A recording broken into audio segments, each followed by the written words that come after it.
Welcome to the Upland Nation podcast. I'm Scott Linden. So glad you could join me.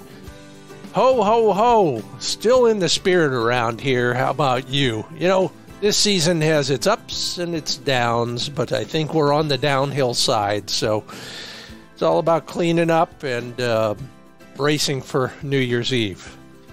Oh, and shoveling snow.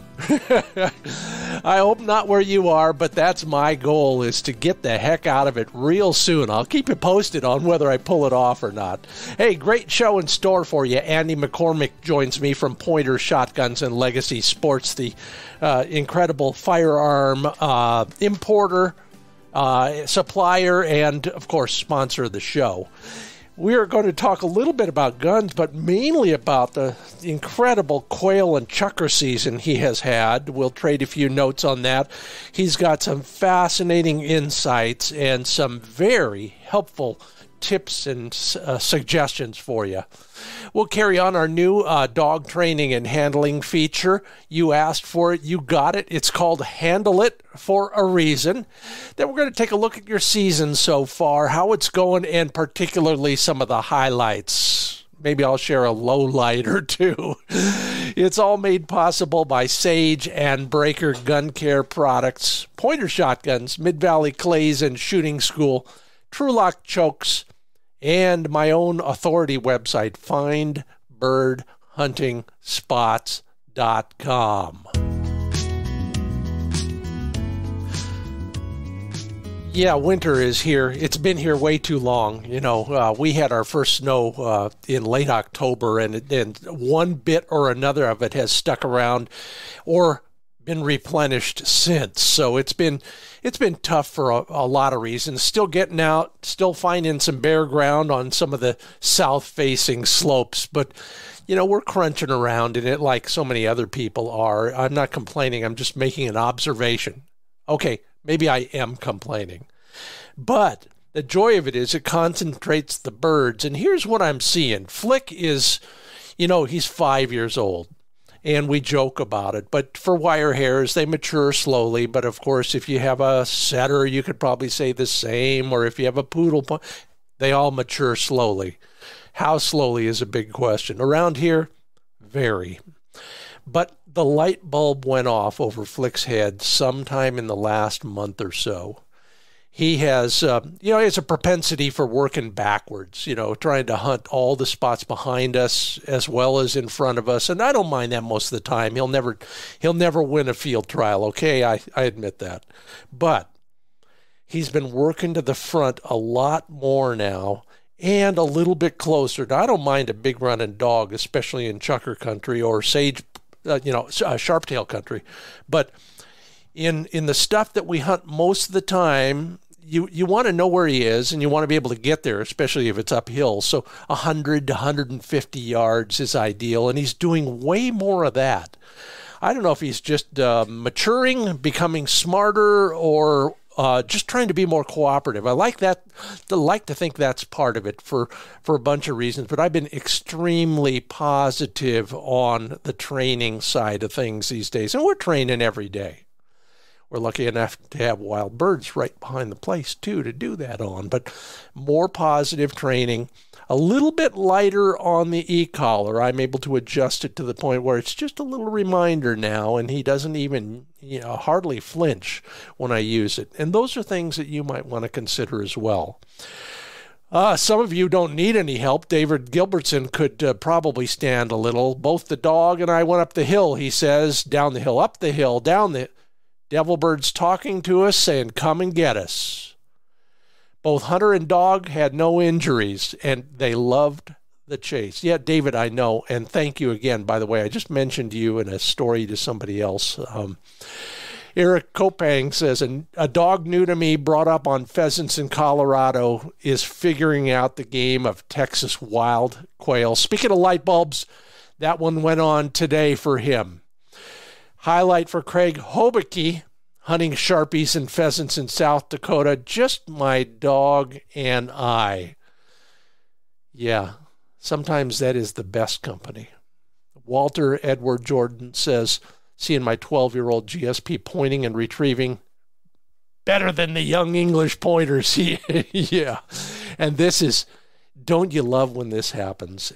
Arlen I know it's Dutch. I'll try it, Arlen, I will. Arlen de Brijkery. My dog chasing a winged pheasant more than 3/4 of a mile through tree lines, plowed fields, across the road, back across the road, and then finally pinning him. Whew. That must have been a little bit of a nail biter for a while in there. And then, of course, fellowship is one of the reasons we go, so we'll end with this one. Christopher R. Brennan says he got a pheasant hunt in South Dakota with his brother. Spent a week with his brother. Now, that may be a little bit long for my brother, but they're doing what me and my buddy Dave are doing. He's on the East Coast. He's on the West Coast. They meet halfway. We don't have to fly. We can drive. It's that close. But meeting halfway kind of adds some magic to all of that, doesn't it, Christopher? Hey, love your comments. You are really coming to the fore on that stuff, and I sure appreciate it. We'll share more of your comments from our social media.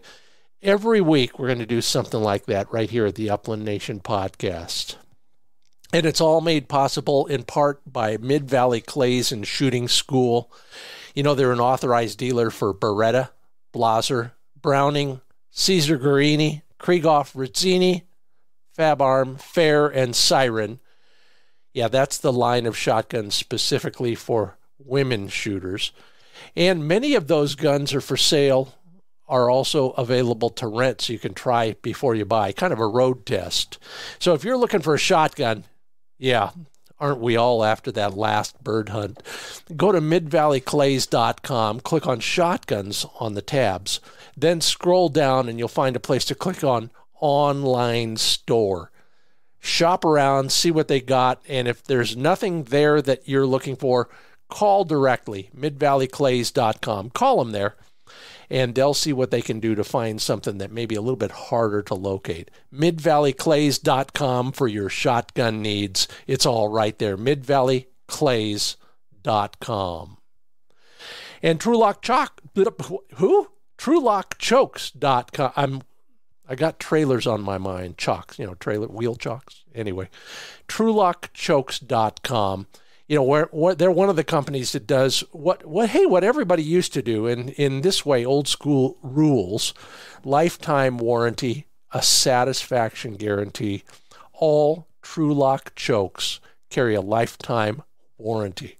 Yeah, lifetime. If their chokes fail for any reason, return them. They will be replaced at no charge. Now, I might just add to all that, if you got a question of some sort about chokes, style of shooting, that sort of thing, they got experts on staff who will be glad to help you with that, especially if you're doing something maybe a little different, if you're going for your first sharptail hunt or you're chasing ptarmigan in Colorado or something.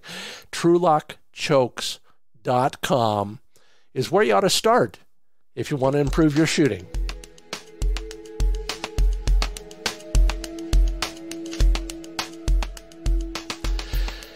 Oh, back with us for the second time, and I'm so glad because we're going to be talking about all sorts of fun stuff. Andy McCormick, he's the Senior Executive Vice President of Marketing and Sales for Legacy Sports International. Need a breath after that. But you know him as the guy who brings us pointer shotguns and some very exciting things in that world to talk about. But, the last time we were talking about stuff like that, we got to talking about bird hunting, and this guy is a fanatic. Let me just put it that way. Andy McCormick, welcome back to the Upland Nation podcast.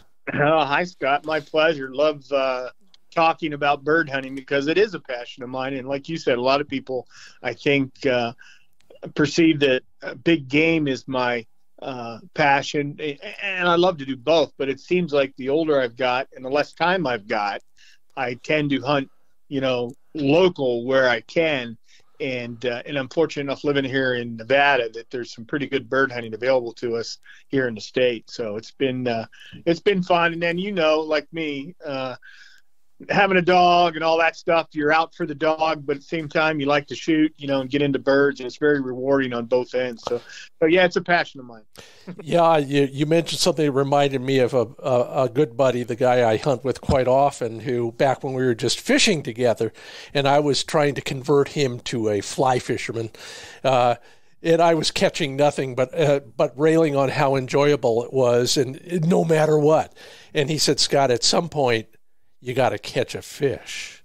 And and so, yes, we can walk around all day with a shotgun and call it a hike, but at some point, don't you want to pull the trigger? Absolutely. So I think the dog expects to hear the gun go. I do. I remember telling a shooting instructor once, the reason I want to shoot better is so the dog isn't mad at me anymore. Yeah. Well, exactly. Well, we haven't had the pleasure of hunting together with your dog, but, when they're both out in the field, yours and mine look quite a bit similar. Tell me about your dog these days. Well, I have a Griffon wire hair currently, and he's 4.5, and he acts like he's 2. Yeah. And it's just fired up all the time. But he's such a clown around the house. The personality on the dog is phenomenal, and that's why he's my second one. The last one I had was pretty much the same personality traits. Very go-getter in the field, very serious in the field.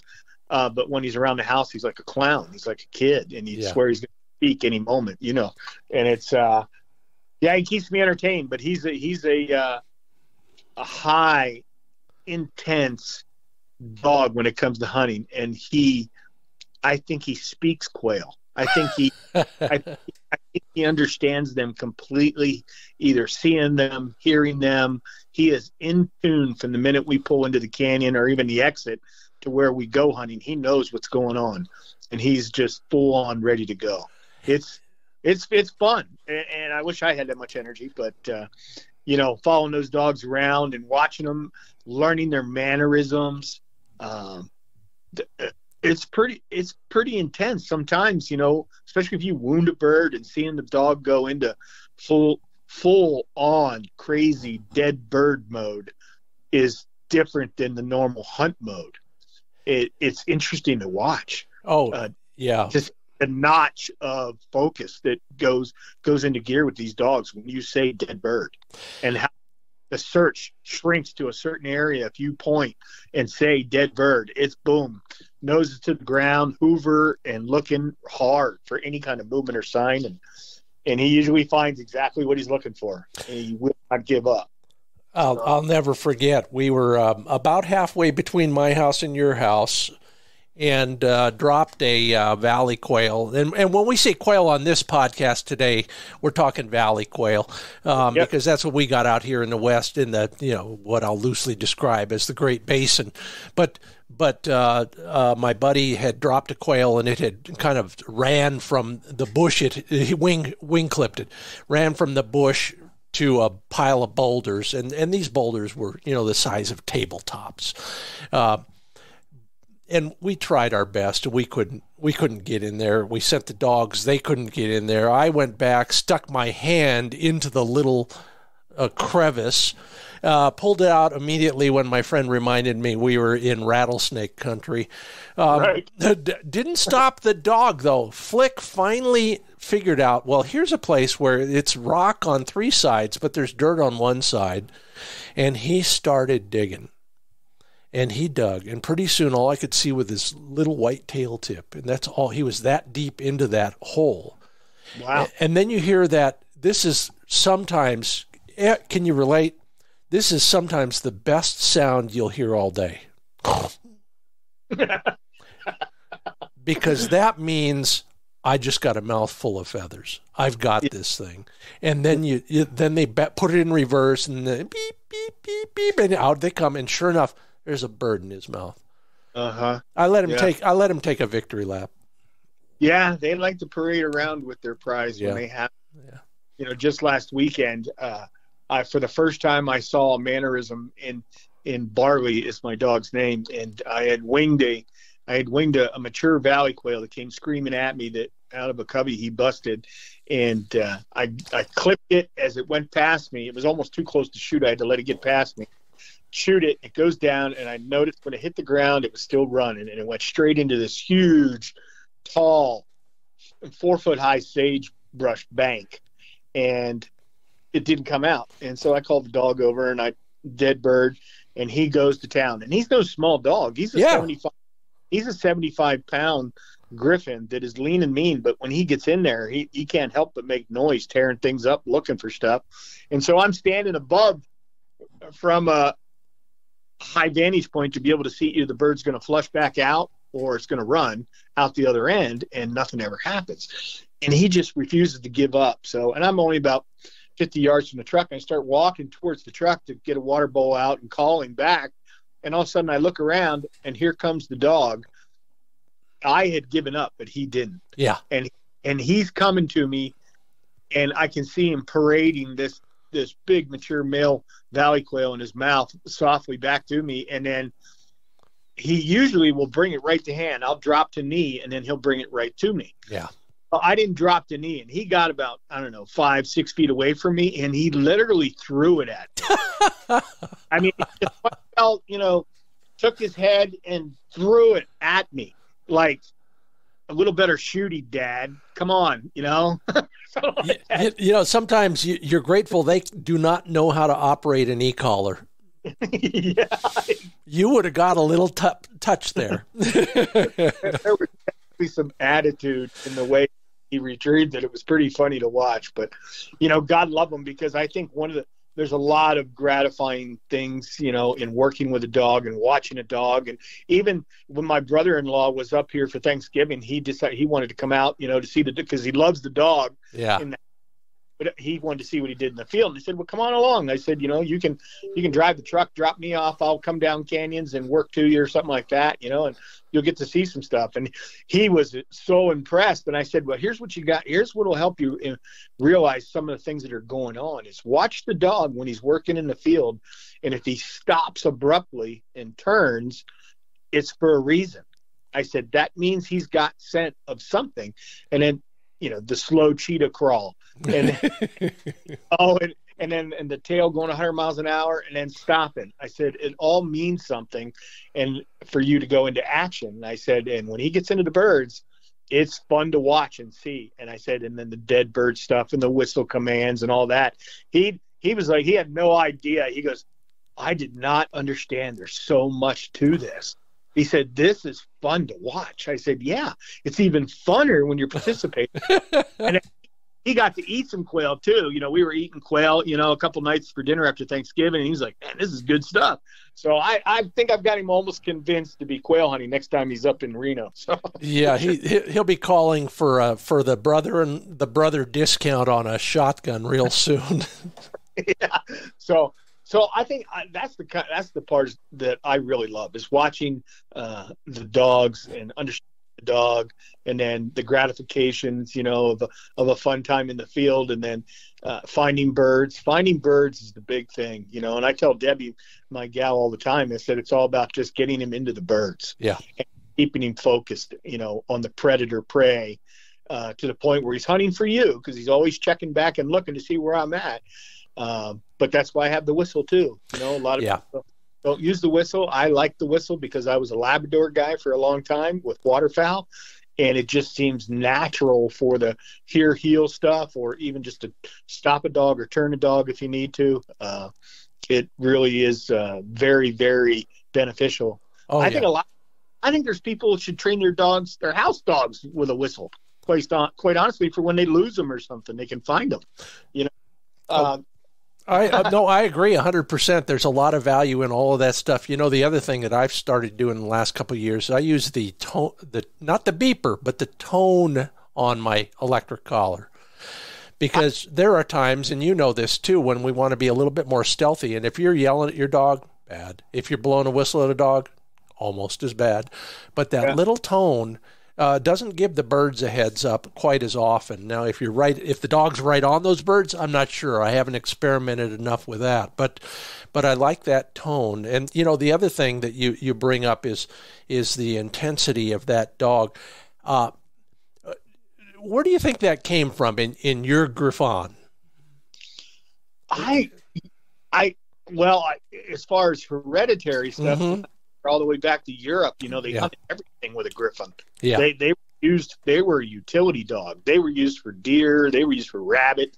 They were used for birds. I mean, follow up on game, even like the draft hours were too. Yeah. Same thing. And then I actually hunted with a poodle pointer last weekend on Sunday, goose hunting. The guy had a poodle pointer. Oh, yeah. Goose dog. It was pretty interesting to watch. And I'm not sure where that intensity comes from, where the switch flips like it does on these Griffons compared to my labs. They were always, I don't know. They were always very intuitive about, watching the barrel of your gun when you're bird in a blind. They were very in tune with watching birds in the air. A good waterfowl dog. Being on your heel, steady in the blind. And they would hunt quail. And my chocolate lab actually liked hunting quail, but you knew when his head squared up and he kind of erected and the ears got square and the head got square, he was on a bird. Yeah. So little things, but it was nowhere as intense as it is in these Griffons that I've been hunting with the last couple of years. In the field, yeah. How about that? I meant to ask you about that goose hunt because I knew it was a versatile dog that you were with. And as an old lab guy from way back, you're not old. You're in a unique position to kind of, compare one versus the other. We all kind of envision a Labrador in a goose blind, and that if we don't, we know somebody who can describe it to us. But how'd that poodle pointer do? Was he lab-like? No, he was a lot more fidgety. Yeah, he was. A lab will lay down and stay at heel pretty much.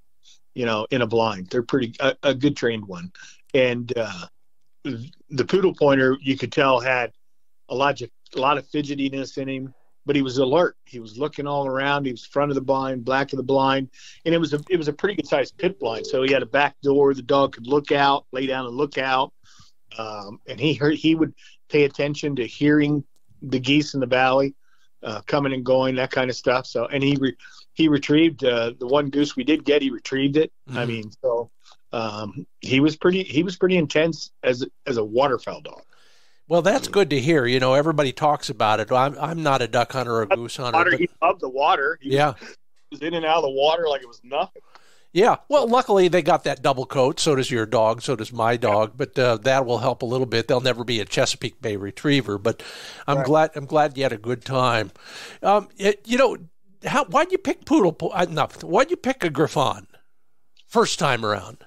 Well, the first time around, it was kind of by default because I had hunted with this particular Griffon at a hunt club in Pennsylvania, where I'm originally from, and he was an exceptional club dog out at this kennel we were at, and it was out in South Central Pennsylvania at a place, Warrington Kennels, and a good bird hunting, clay shooting facility, and I was back there on some business and got together with some friends to go on a hunt in the afternoon and had a great time and hunted with that dog. And I said, man, I've never hunted with one of those Griffons. I said, it's a pretty cool dog to hunt with. And it was just very friendly but intense in the field. Yeah. And then the guy who owned the facility called me one day out of the blue and said, hey, I know you'd like that dog. Would you know anybody be willing to take the dog on? I said, what do you mean? And the owners were moving to Guatemala and thought they could take the dog with them. Oh. And they couldn't. And so they had to find a home for it, but he knew that he didn't want to just get it to anyone because they're a very high energy dog. They have separation disorders. You got to really run them and, pay attention to them. You can't just leave them alone at home and all that kind of stuff. They'll tear your house apart. And, he said, I know you hunt a lot. You'd be perfect for this dog. And at the time, I still had my chocolate lab, and we were moving from Virginia, where we started Legacy Sports, to Reno, Nevada. And I had a friend at the time who was going through a hard time in life, and he had stopped hunting and shooting and fishing. And I thought, maybe if he got back into it, it'd get him more grounded and back on track. So I was going to give him the dog. And it turned out that didn't work out. So I had to go back to Virginia, pick up my Suburban. It was still in the warehouse at Legacy Sports in Virginia. And I said, well, I guess I'm taking a Griffon with me. So I went up and picked the dog up at the kennel in Pennsylvania and drove cross country with him in the front seat. And we bonded across the country. It was actually pretty cool. And that's how I ended up getting that Griffon. And it was one of the best things that ever happened to me, having such a wonderful dog. He was barely 2, maybe, when I got him. Yeah. He was at a good time. And then when he passed, he lived a good long life. And when he passed, I knew I was going to get another Griffon. And sure enough, I got the one I have. I got him up out of Idaho, out of Outback Outfitters up there, out of Burley, Idaho, I think it was. Mm-hmm. I was on a long waiting list and finally went up and got the dog and had him since he was about 8 weeks, 7, 8 weeks, and he's been a great dog, phenomenal dog. Can't say enough about him, to tell you the truth. Well, how about never before? You never used to see a whole lot of them except back on the East Coast. Yeah. Now they're everywhere. Well, they become they were for a while. Now it's poodle pointers, but it goes in waves. When I first got into the game, it was all wire hairs, and for interesting phenomenon up here in Central Oregon for a while, all the wire hairs were owned by and evangelized by retired Bay Area firefighters. Go figure. But it made me a believer, and they were all good to me. I appreciated all their help over the years. Lots of great mentors there. But then it was Griffons, or maybe it was poodle pointers. Now it's Griffons, whatever it is. It's funny how that works. And I'm, just glad for it, because the versatile dogs, of course, we were big believers. Do you do anything in the way of training? Have you done the training yourself, or have you had help? Or we all have help, but I mean, formal help? No, none whatsoever. I've been working with dogs myself, like I said, from the waterfowl lab side, training, ear, heel. And the big thing is obedience with any hunting dog, I think. If you have a dog that comes from a good bloodline and the DNA is there, a lot of it's already there. You just need to hone in on the discipline of the dog and the obedience of hear, heel, obviously, is like number one. And after that, it's all about just getting them into birds, especially I'm still learning every day that bird contact. I got a call from a former training partner way back, and he's got a new Griffon, and he's about the same size as Barley now that I think about it. Really? But he's only like a year old. But the first thing I told him was, you're not getting him into enough birds to make anything a habit. Right. You're lucky enough down there to find birds close to home, so you could almost do it on an afternoon after work, a certain time of year, which someday I will be even more jealous of than now. But tell me about one of your most recent hunts that was just fascinating in one way or another. I get the pictures and I appreciate that, except when I haven't been hunting for a few days. But what's new in the hunting world? Well, we've actually been lucky here in the Reno area and in the state, in known haunts where you find a lot of chukar regularly, is where you find a lot of guys don't focus on quail hunting here. Yeah. To them, it's chukar is the nirvana of bird hunting in the state of Nevada. It's kind of like whitetail deer hunting in Pennsylvania. Opening day is a big deal and a big ritual, but this year was kind of odd. I don't know. There weren't that many people out in the field. I don't know if it was gas prices. People didn't want to spend the money, roaming around big open country, looking, from mountain to mountain and guzzler to guzzler or water sources day in and day out. Maybe it was a little hot for them opener wise. I don't know, but it was just weird that there wasn't a lot of people out with quads and side-by-sides that you usually see chasing chukars with dog boxes and everything. I was one of the lone people in a very, very popular area out between Lovelock and Winnemucca. And I saw one other guy hunting a side-by-side with his 8-year-old kid, which was great to see, but, they weren't too serious about it like I was normally used to in several canyons where there was just people on every ridge pushing bird back and forth and back and forth. But, and the populations were good. I saw a lot of chukar. I did very well the opening weekend, hunted Saturday, Sunday.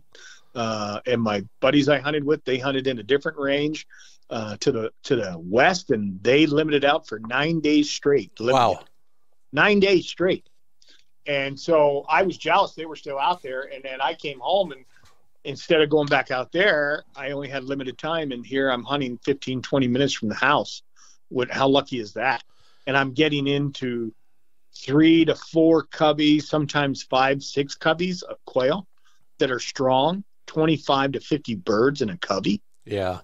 I mean, me. Yeah, all it takes to make me happy is one good covey. You can get in there and crack them like 9-ball and go after them, and split them up. And then valley quail, they love to run, like but once you split them up and there's no safety in the numbers and no sentinel that's dragging them all over the freaking place on the ground, they split up and then they sit tight and they start talking. And that's when you get the quail call out and back and forth and reassure where you think they're at. And then boom, turn turbo, lose the griffin, and it's over. Yeah. Well, you mentioned the calls, and I want to talk a little bit about that before the break, and that'll be coming up in just a moment. But you and I both have quail calls, and they're almost a similar design from people we know. How are you using that only after you break up a covey, or do you park at the bottom of a draw, get out, and blow it first thing? A lot of times what I do is I pull into the canyon with the dog and the window's down in the back, and he's not in a dog box. He's in the back of the truck, and he's going back and forth to the windows, and he knows what's going on. And I'll pull up, and I will turn the truck off, and I'll listen. Yeah. Quail.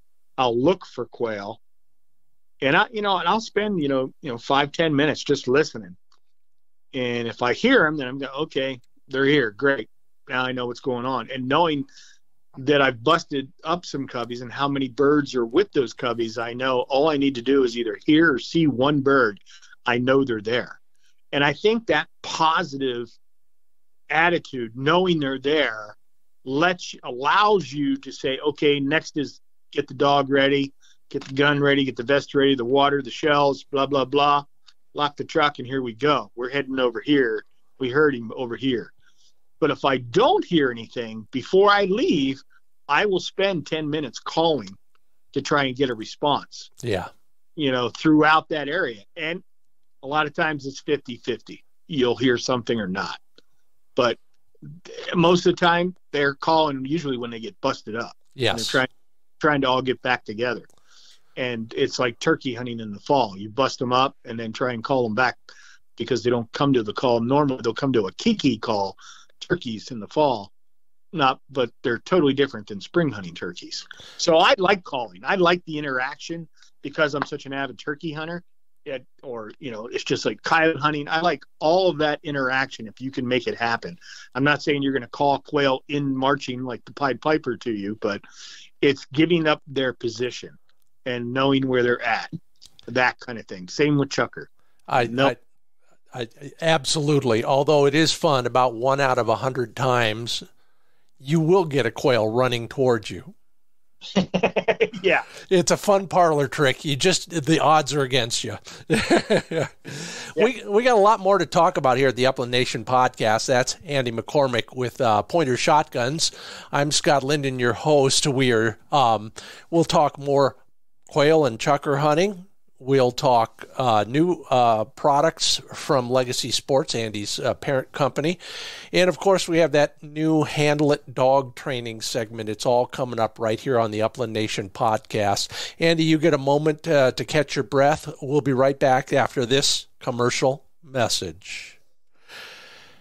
From sageandbreaker.com. Now, I've talked about that recent Christmas sale on the gun cleaning combo. What a great set of, I don't know what to call it, tools, expendables, all that stuff, plus that incredible gun cleaning mat that you will hand down for generations. If you don't want to miss out on the next big sale, then sign up for the mailing list at sageandbreaker.com.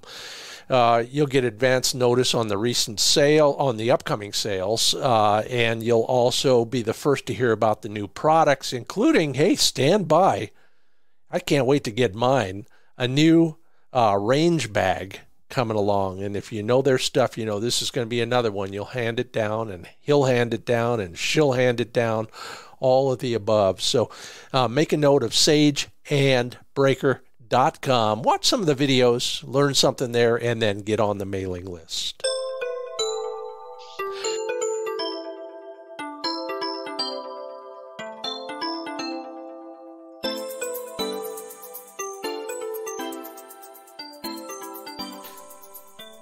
And we are back with Andy McCormick of, so the parent company, Legacy Sports International. One of the gun firearms brands is Pointer Shotguns. Andy, let's talk a little bit about that before we get back to the birds. Tell us a little bit more about Legacy Sports, what you guys do, and then what's coming down the pike for shotgunners. Oh, okay. Yeah, well, as a whole, Legacy Sports is an importer, exporter, and light manufacturing company, and we bring a variety of popular brands. Rifles are one of our big brands that we carry deal in, and then there's Citadel shotguns, handguns, 1911s, 9mm, and then we do pointer shotguns as well, both in semi-autos, pumps, and also in new side-by-side series we're bringing out this year in the pointer line that's already getting a lot of attention with a lot of our accounts. So we're looking forward to that, and that'll be in 12 and 20 gauge to start, and then we're chasing sub gauges as well.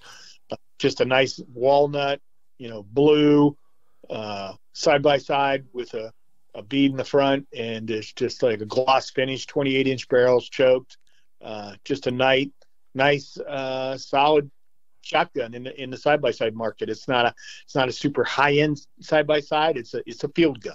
Yeah, and it should be fun, and I've got some of them slated to come your way so you can do some testing on them. I can't wait. I'm so looking forward to it. I got to admit, there's no 12-step program for side-by-side guys, but that's okay. I don't mind, not at all.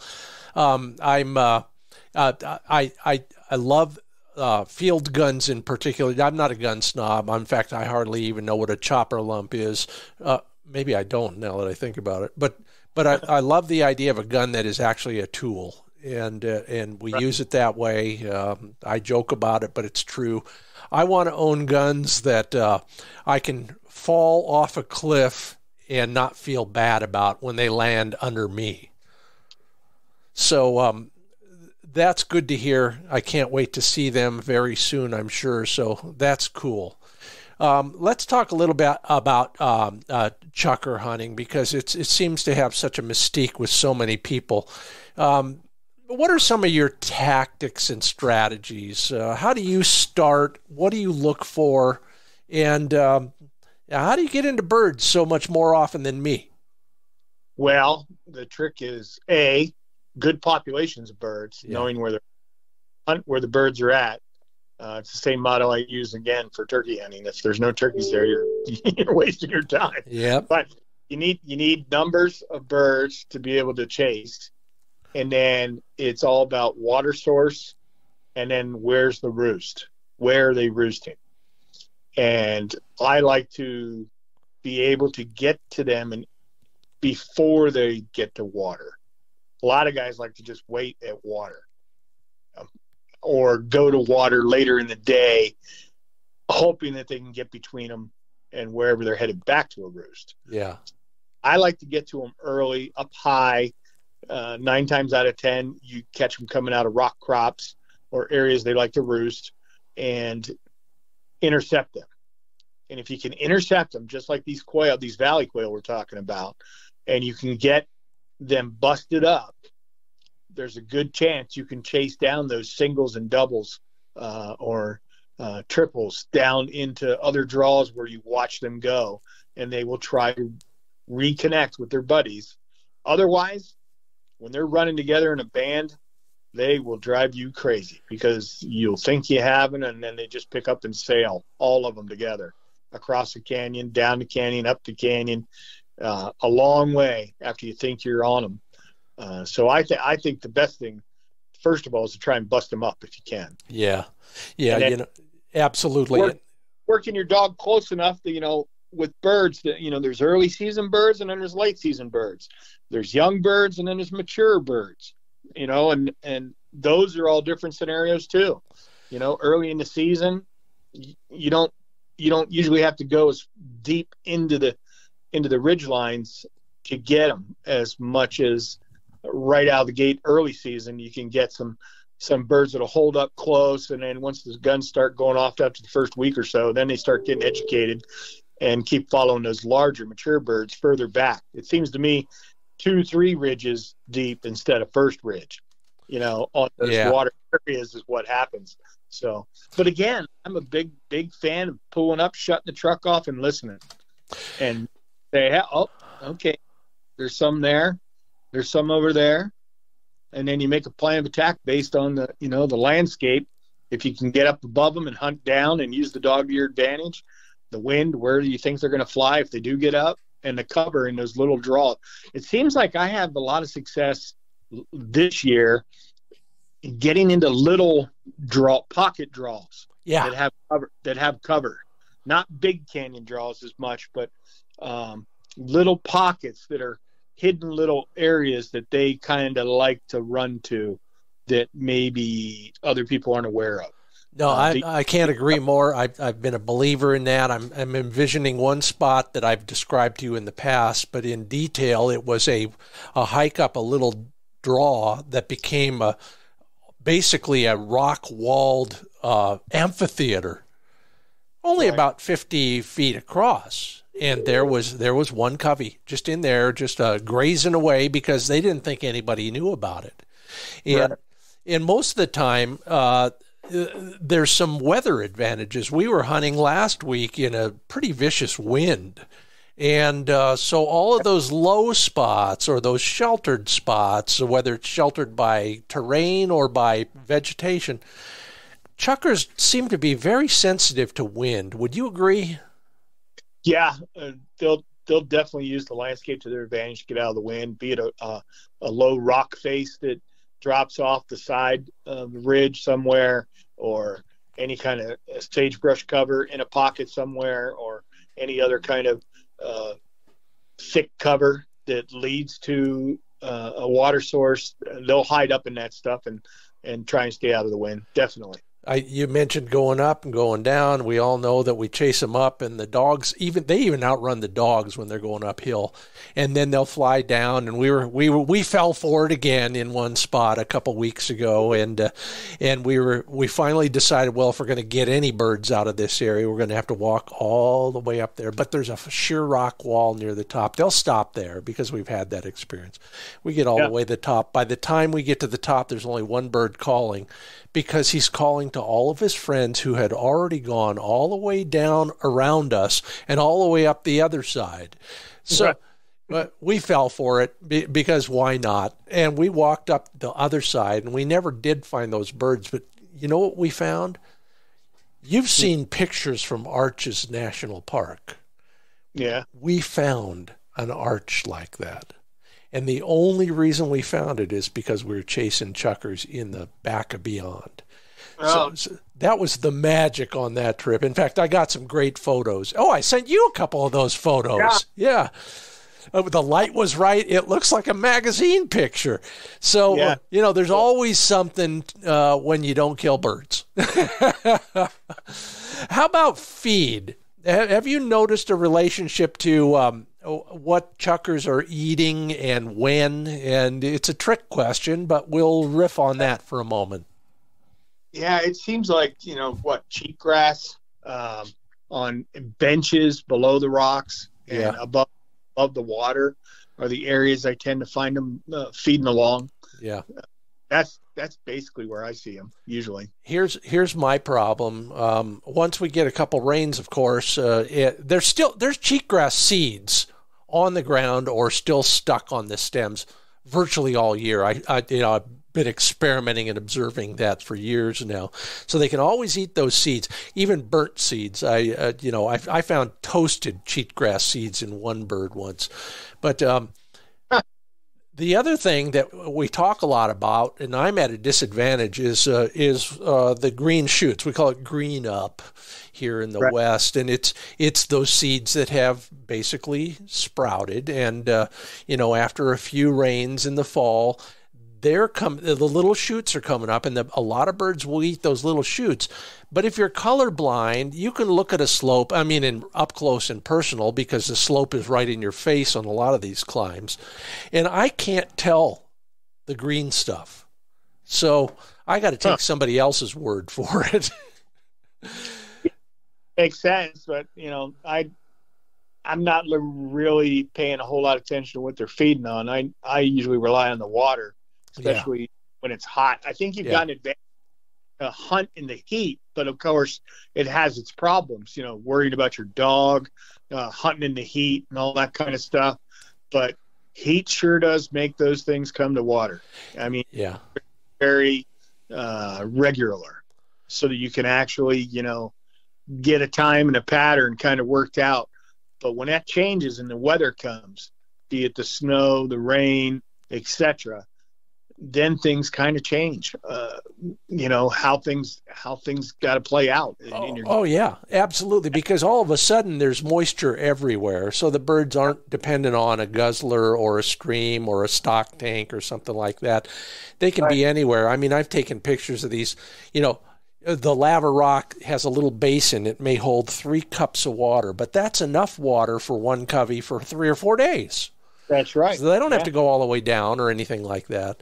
And you gotta hand it to them. The Nevada Chukar Foundation, they are one of the leaders in this regard. They are building and maintaining hundreds and hundreds of guzzlers in country that probably wouldn't support a horny-toed lizard or whatever they're called otherwise. But because of that, there's bighorns and there's muleys and there's chukars and quail in there, aren't there? Yeah, they're all around that. And, opening day, I went to a remote guzzler that no one was near, and I got out and was listening and looking for tracks, and I found tracks. I didn't get into birds. The first place I went to, they weren't there yet. I didn't figure out the right timing for them. Sometimes you get there too early. Yeah. And instead of being there daylight, you really could be there, 8 or 9 o'clock instead of, 6 a.m. or something like that. And I've learned that lesson this last year. And I'd like just finding fresh tracks for, and say, it's reassuring. And again, it's that positive enforcement that tells you you're in the right spot. Stick with your game plan. Cut the dog loose that has the nose and let him find them, and eventually it works out. Absolutely. So. Well, that's why we have dogs and knock wood. But let's talk a little bit about water and that heat early in the season in particular. I cannot carry enough water, but what I've seen in other people who have, are new to the chukar hunting game in particular is by the time they get up there to the top and actually start hunting, load their guns and start hunting, they're out of water and they got to go all the way back. Yep, that's right. How much and how do you carry that water? And it's not water just for you. It's water for. And so you got to have both of it. So I'll have as many as 3 to 4 good-sized water bottles in my vest. Mm-hmm. There's no way around it. It's either a quick trip out that usually turns into a longer trip if you bump the birds and they don't turn out the way you want. Okay, it's the decision. Do I keep going? And what's the temp? And is there water anywhere between where you're at and where you're headed, that you can utilize or the dog can utilize? Yep. And if there isn't, then you got to make a judgment call there and hope that because the dog will keep going. And that's where it's your responsibility, as the dog owner, to make sure you've got water to keep them hydrated. It's a tough call, and I can't think of easy ways. A lot of guys have hydro packs they put on and stuff like that. And but I carry a minimum if it's a good hike you're getting ready to go on, 4 good sized water bottles. Yeah, and then even then you want to hope for a stock tank or a creek that's still flowing or something like that. Right. I mean, that's a lot of times the key factor in how I plan a chukar hunt. I'm also starting to bring with me a one or another version of some sort of water purification device, so that I can give the dog all the water I want, and I can get some, and then when we run out, we might get lucky and find some place to refill. Yeah, that's not a bad idea, quite frankly. Yeah. Another tip I use is make sure you have chewing gum. Huh. Keep your mouth moist when you're hiking. What do you think the flavor would preferred flavor for barley would be? Liver? Yeah. Right. Okay, here's an interesting thing I've noticed this season that I hadn't noticed before. Check me on this, because you've been out twice as often as I have. The quail are not posting sentries anymore. I don't believe that. Okay, so you've got the opposite. Okay, so I'm just delirious, I guess. But the chukars are even more notorious. I think they're still there, but they're not as visible. There you go.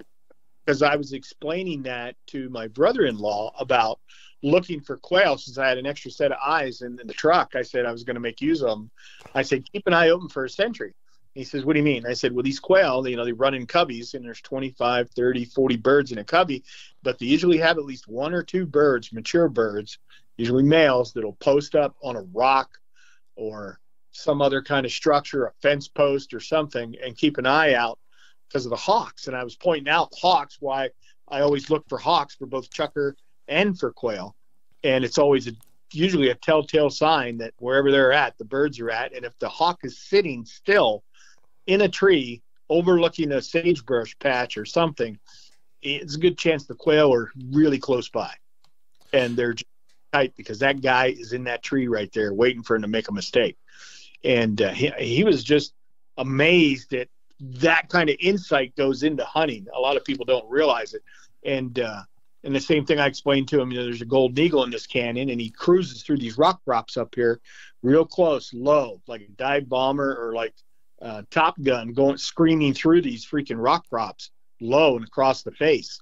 And the hawk, there's 2 hawks that do the same thing. And I said, when they're up, I know what's going on. They know where the birds are at. I said, it's amazing.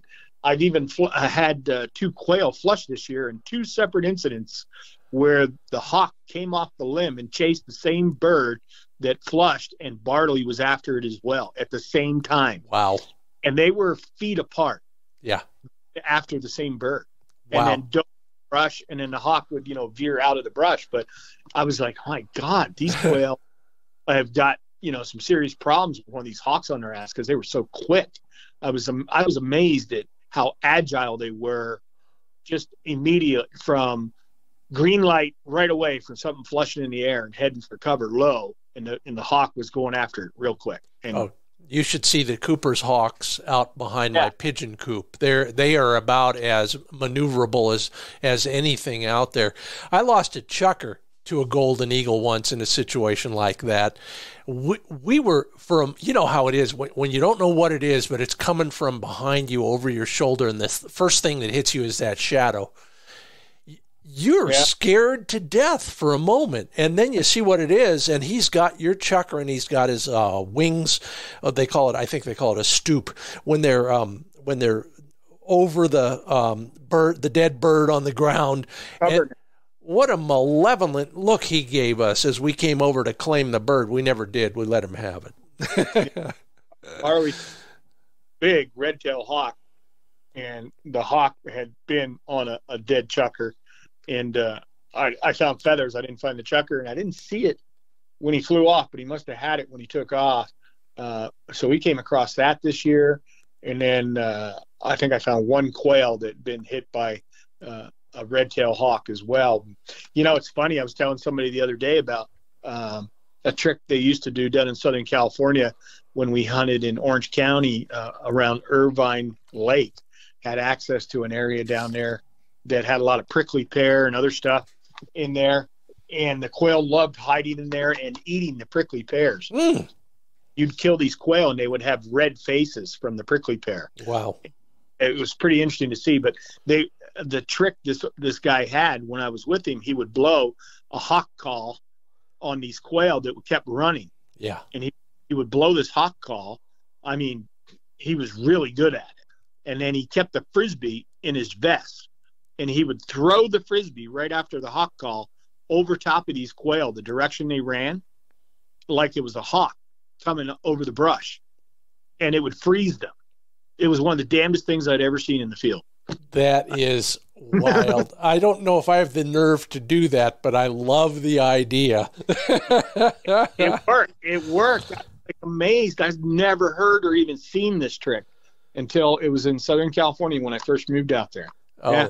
That's great. What about other, tactical, advice for somebody who's, let's just say, hunting valley quail for the first time? What else would you suggest they do? You were telling, you've told many people over the years, here's how we do it. So tell us. Well, just like chukar, hunt where the birds are. Yeah. Known birds, and try and make sure that you're pursuing them in an area where you can get clean shots, not obstructions in your way to get clean shots. And I think the big thing is having a good dog and an obedient dog. One that you can cut loose so that you want him to bust the covey up. Literally, that's the mission, as opposed to trying to walk up on a covey that's never going to stop and let you. So if you cut the dog loose, I'll pull the truck over and I'll put the bowl of water out. I always try to water the dog before he goes anywhere, given the option. And a lot of times he's just too enthusiastic. Yeah. He's either hurt birds, and I cut him loose and I say, hunt him up, and I let him go, and I'll let him get out there, 75, 80 yards and cast from left to right into the brush and see if he can prospect one, a covey up. And if he doesn't, then we move on.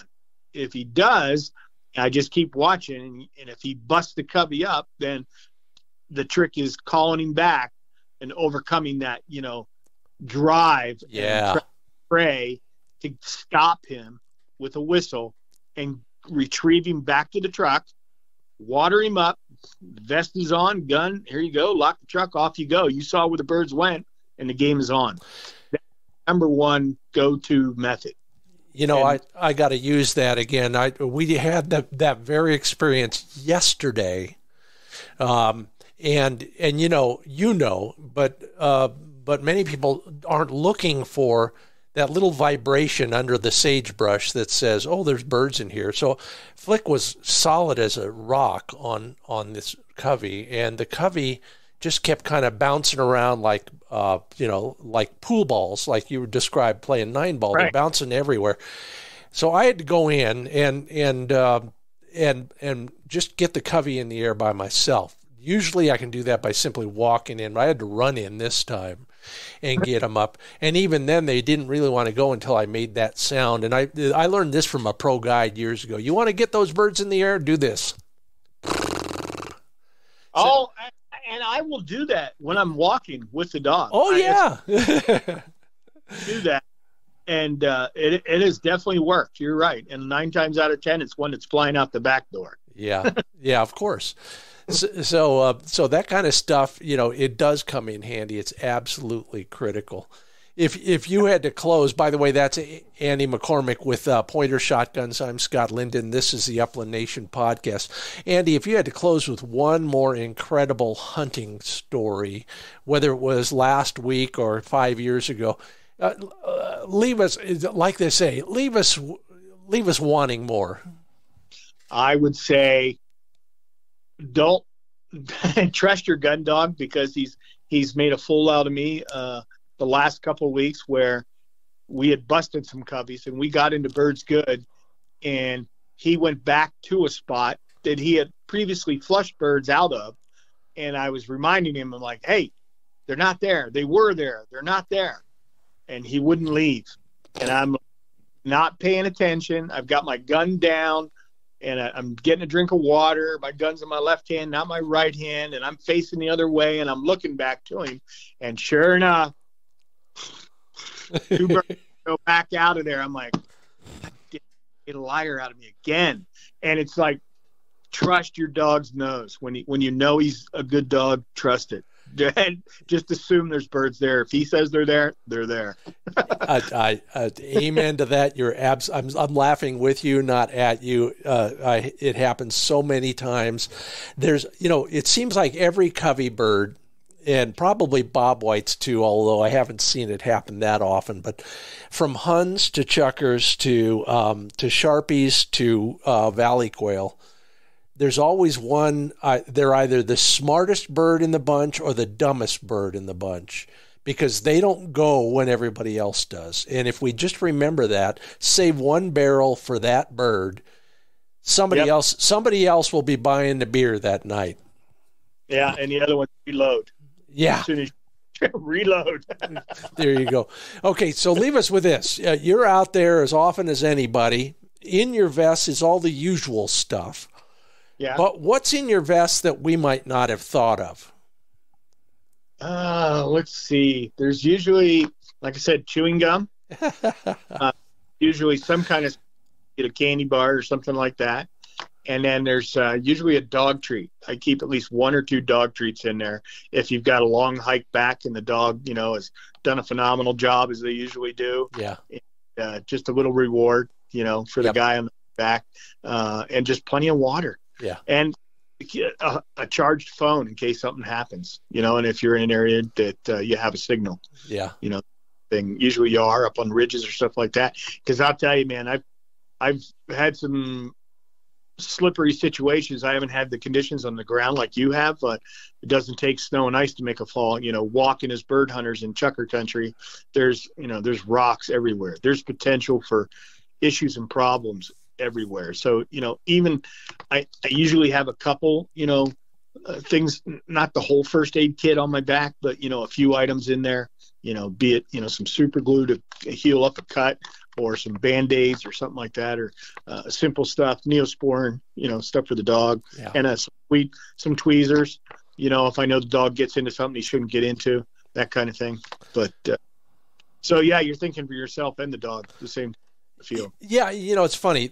I'm glad you brought that up, because a lot of times, whether it's water supply or first aid or anything in between, we think about all the humans in the party, but we forget about the dogs. So thanks for bringing that up again and preparing us for preparing for our dogs out there. Someday we will meet elsewhere than the Las Vegas Venetian Convention Center at the SHOT Show and actually go hunting together. We won't be able to tell our dogs apart until they get really close up, but I don't mind that. Andy McCormick, he is the man for Pointer Shotguns, Senior Executive Vice President of Marketing and Sales for Legacy Sports International. Check out their new stuff. It'll all be at pointershotguns.com. And, there's some of my stuff there too. So, Andy, so much I learned from you about all of this stuff. I appreciate your sharing it all with everybody else. Thanks for being a part of the Upland Nation podcast. Hey, my pleasure, Scott. Take care now. Bye-bye. Yeah. The rest of you, still got that Handle It dog training segment coming up. This time, an observation, a suggestion that might benefit you and your 4-footed hunting partners right after this from Pointer Shotguns. Hey, maybe you got a lump of coal in your stocking for Christmas, or maybe you got a wad of cash. Pointer Shotguns, in large part, are always in stock. You may have to look a little harder certain times, but these guys are bringing in plane loads of shotguns all the time, not just once or twice a year. So if you have a favorite retailer that carries Pointer Shotguns, check them out. And if you're looking for a favorite retailer, go to pointershotguns.com. They'll steer you to one, from Turner Outdoors to Sportsman's Warehouse, all sorts of independent dealers out there. They'll have one, likely as not. pointershotguns.com. Yeah, that sums it up. That is a kind of the entire hunt boiled down to a few sound effects, isn't it? Well, this week in the Handle It segment, starting at the training stage, I'm kind of a Boy Scout from way back, and I enjoy the heck out of being prepared and making that part of the whole experience, because then you can start your trip 3 weeks early by loading stuff into the truck. But anyway, when it comes to the dog, I wait until my dog is prepared to follow my direction. Not only that, I wait to make sure that he can follow that direction without literal and figurative obstructions. So let me give you one example. Flick is 100 yards away, and that's a whistle command for me. But I'm not going to call him to me until I know that there's nothing distracting between him and me.